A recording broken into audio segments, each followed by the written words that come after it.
Okay, so first off, I'd just like to say thank you so much for coming here today, Father Paintsil, and for being at St. Mary's with us for the time that you've been here.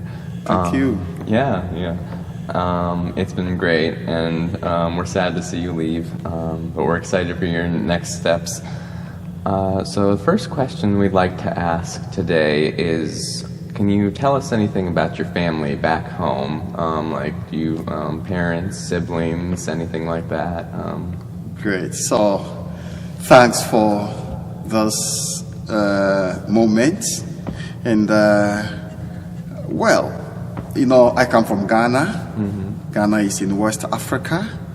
And I come from a family of 10. So, we are 8 siblings.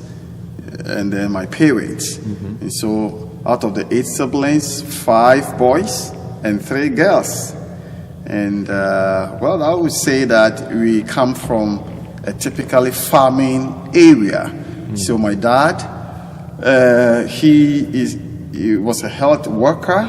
He's retired now, and but we still farm. But then my mom, always she was sewing. She was a seamstress and doing farming also with us. So the 5 boys were helping them at the farm, and the girls were also helping with the cooking. You understand? Yeah, this is how the setup was. But then, you know, my dad was a Methodist. He is in the Catholic. So for so many years when we were born, he wasn't practicing the faith of even the Methodist faith until after my ordination. That is where he started. But my mom is a devout Catholic, very devout Catholic. She baptized all of us, the 8 children in the Catholic Church. We were confirmed in the church. We raised up in the church, and I would say she really played a tremendous role in our faith life in the family. Good. Yeah. So it sounds like you touched on some of the points of this. So what was your faith life like growing up? Great. So in my hometown, there wasn't any resident priest. So technically in Ghana, we would say it wasn't a parish. But we had a church, a Catholic church, which was led by a catechist. And so the priest will come and celebrate Mass once in a month. You understand? And so then the catechist will lead Sunday services without the priest. And as I've hinted already, you know, my mom was fully involved in the faith, and she made sure that we were helping in the church. So as early as 9, I started reading, doing, I was a lector in the church, you understand? And also, I would say, apart from this, I started, I think after my confirmation, 13 years, I started learning how to lead the service without a priest. Sure. So that if there wasn't a priest coming and the catechist, I would say that I was like an assistant catechist. Yeah, you understand? Yeah. The catechist would kind of deputize me to lead the people in the Sunday services. And it is basically the liturgy of the word. You understand? Yeah. So it's like we were really immersed in the faith very early. Yeah. So again, that sort of leads into the next question of what inspired you to become a priest? With regard to my vocation, I would say already my mom nourished and nurtured the kind of vocation without being intentional, but that is what she was doing. Because she already, every day, we will pray together. We pray the rosary. She will take us to church and help us to do church stuffs and all that. And so that itself really, kind of developed some love for God, love for the church, and kind of envisioning the future. But the lives of the missionary priests who came there to celebrate masses once a month, or sometimes even once 2 months, depending, because there were about 30 or more churches. One priest was trekking all across, you understand. So then this missionary priest, one, I think I remember Father John Van Divan, Father Hubert, and all that, they will come to the village. And as soon as they come, they start visiting the community members in their homes, and the whole community, not only Catholics, kind of were so enthused and rally around them, and it was very, very inspiring seeing them in this way. So already I said, well, I want to become like this man or this priest. Yeah. And so the missionary priest who came there to have masses and to kind of grow the Catholic faith inspired my vocation, in addition to what already I was doing at the church and all that. How old were you when you started thinking of joining the priesthood? I would say around 11 years. So already I started being very active, reading and helping at even already 9.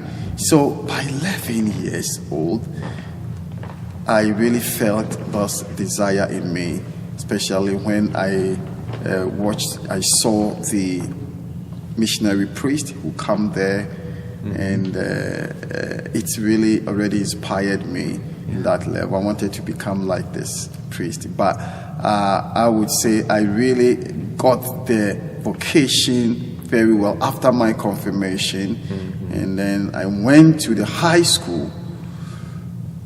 After high school, I just made up my mind, and I decided, and I told my dad, who wasn't a Catholic, but he said, well, if this is what you want, I will support you. But for my mom, it was like the biggest news. You understand? Sure. I mean, she was so excited that I made this decision to kind of, become a priest, and so go to the seminary and all that. What is your ideal job within the church? Obviously, you enjoy I'm being a priest. But do you have any particular interests or kinds of priesthood that you're drawn to, I suppose? I understand what you are trying to ask. Well, as a priest, your fundamental or your basic job is to celebrate the Mass, the sacrifice of the Mass, and all the sacraments. That is the basic. It's for every priest. You understand? But the mission of the church is one: proclamation of the good news of God, as Jesus gave this mandate in the gospel to the apostles.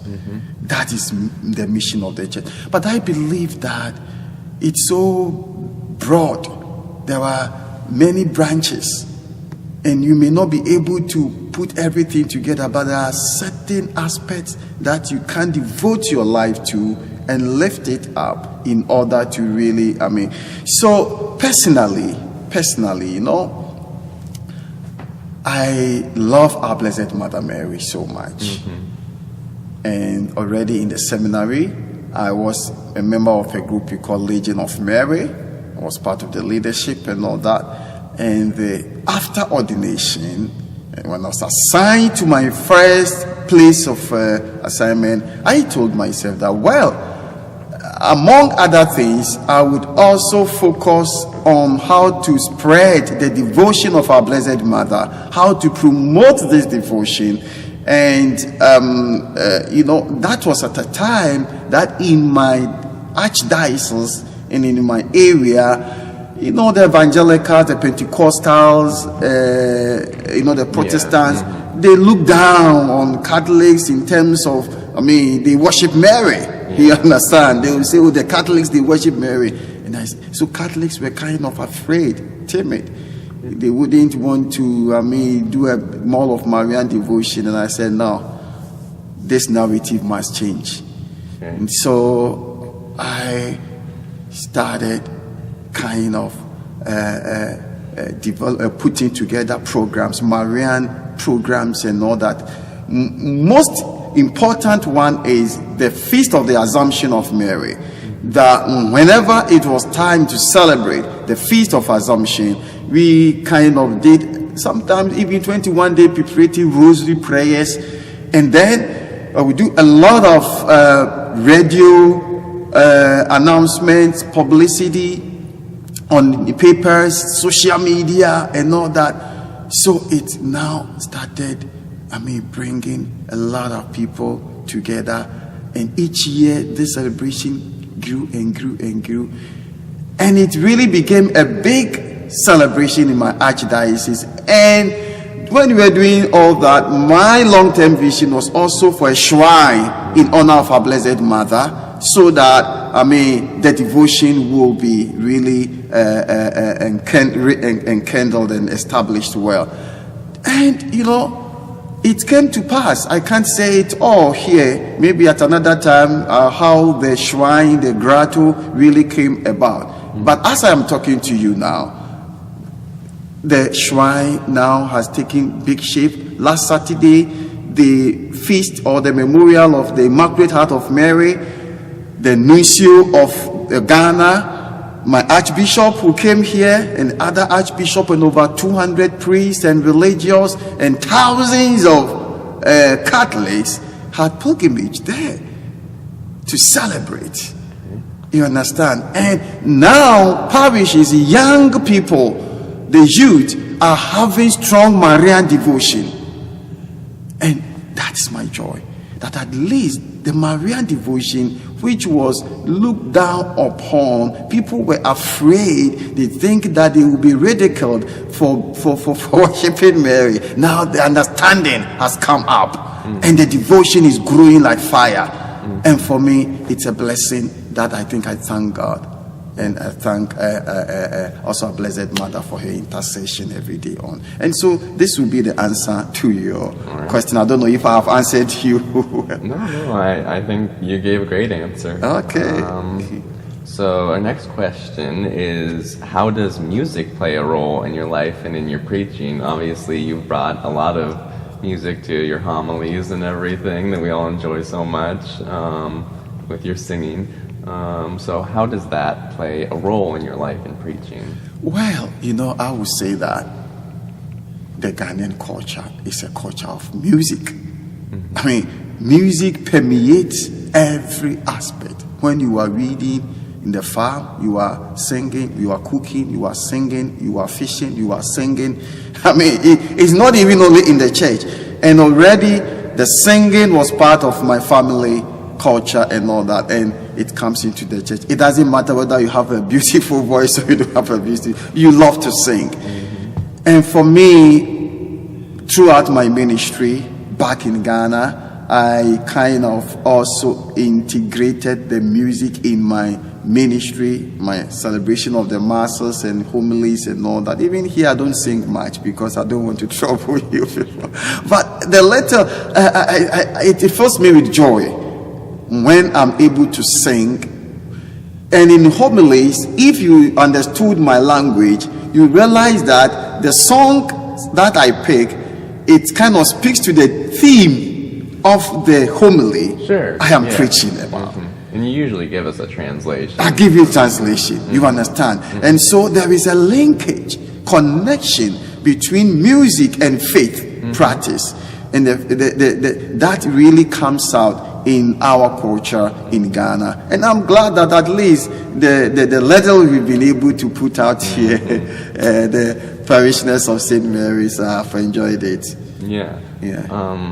And so this next question sort of touches on that. How do faith practices differ in the U.S. from Ghana? Obviously, there's some pretty big differences that you've already talked about, but... Well, essentially, there isn't any big difference because, the Catholic faith is one. Wherever you go, the faith is one. We believe in God, we believe in Jesus, we believe in, the Apostles' Creed. The practice of the faith is one, but I would say the cultural manifestation or the practice of the faith is where there seem to be some differences. As I mentioned to you, I mean, here I've not seen priests even preaching homilies and singing along with it. You understand? But in Ghana, it's common. Well, I would say that one big thing will be that in my country, in most African countries, people devote time to the practice of their faith. For example, Sunday Mass will not be maybe 45 minutes or 1 hour. No, it will be 2 hours, 2.5 hours. Yes, because it's full of music, a celebration. I would say it's a celebration, like a family community celebration. Recently, one of my friends in Davenport, a professor from St. Ambrose University, visited Ghana. And she went to one of the churches in my archdiocese. So then she returns. And we met, we were having conversation. She was smiling and told me, Father, when I went to Ghana, I attended the fastest 3-hour mass in Ghana. The fastest 3-hour mass in Ghana. What does she mean? It means that she did not even realize that the mass was 3 hours because she really enjoyed it. Sure. You understand? So I would say people devote a lot of time to celebrate their faith, especially on Sundays and in other ways. Here in the United States, I mean, the faith is deep, but in terms of, I would say, devoting a lot of time, I would say my country differ a bit from the United States. But one thing that inspires me here most in the United States is how there were a lot of structures, well laid down structures. When they come to St. Mary's, the priest, you even though you have a lot to do, but you have staff. Yeah. You guys, a lot of staff. Yep. This one is doing that one is doing this, and it's the well laid out, well structured. But in Ghana, if you are a pastor, you are a jack of all trades. You are the accountant for the parish. You are the engineer of the parish. You are the architect of the. So it's like most of the things you do, and it's like it really gets you really busy. Yeah. And here in the United States, the support systems from the staff is just amazing. It's something that I really find very good, and probably I may have to think of how to help my people back in Ghana one day to also have very well laid down structures like we have it here. Okay. So the next question is, what are your thoughts about St. Mary's versus other parishes you've been at before? So have you, was St. Mary's your first parish here in the United States? Well, when I was in Davenport, I temporarily, for few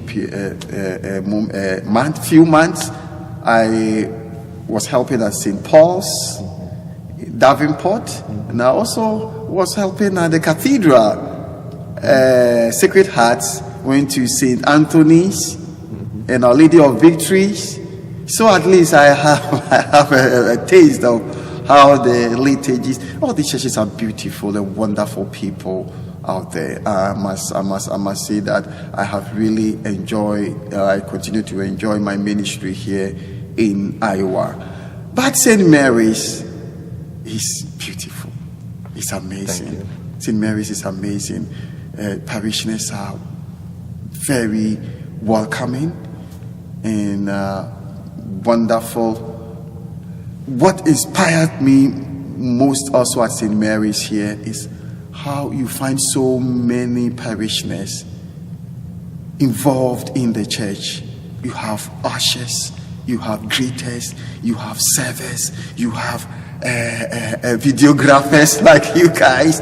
I mean, I say, wow, this is beautiful. The Spirit is really working here. And I pray that it continues, and we get even more parishioners getting involved in the activities of the parish. But so far, so wonderful. I love St. Mary's. Thank you. So, next question is, are there any changes you have implemented since being at St. Mary's or would like to see done in the future? Well, I have been a pastor or parochial vicar just 3 months ago. I mean, I'm just in the transition, and you don't make changes in moments like this. Yes, but I wouldn't see any major changes here, but there were a few things, if we kind of bring on board, will help.